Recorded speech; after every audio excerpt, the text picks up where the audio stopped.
Ukraine President Volodymyr Zelenskyy had a Zoom call with more than 300 U.S. lawmakers, pleading for help in getting NATO to declare a no-fly zone over Ukraine. NATO is refusing, saying it could lead to a full-fledged war in Europe. On Saturday, Russia President Vladimir Putin warned that could be seen by Moscow as a step into the military conflict. NATO is also refusing to supply Ukraine with fighter jets. Lawmakers promised to push U.S. President Joe Biden to make that happen. There are planes available by NATO nations, MiGs, that the Ukrainians can fly.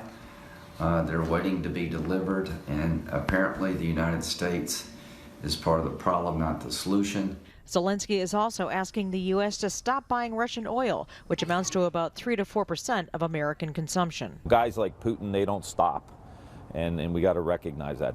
The White House and Congress are now pledging another $10 billion in humanitarian aid as Ukrainians leave their homeland. More than 700,000 people have been forced to flee the violence perpetrated by Russia by crossing the border from Ukraine to Poland.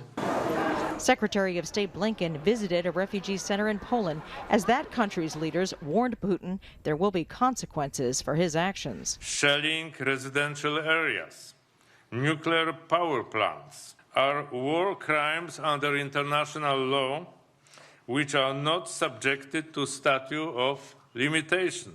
The U.S. State Department and the Canadian government are now advising citizens to leave Russia immediately. This came as news emerged that Russia arrested WNBA star Brittany Griner last month, charging her with drug smuggling for allegedly having vape cartridges containing hashish oil in her carry-on luggage. This video reportedly showing the search was released by Russia Customs Service. The problem is that there is no reliable, independent judiciary in Russia. So consequently, the expectation of a fair trial is not there. Griner plays for a Russian team during the WNBA offseason. If convicted, she could spend up to 10 years in prison. Her agent says they are working on getting her back to the U.S. Jennifer Johnson, Global News, Washington.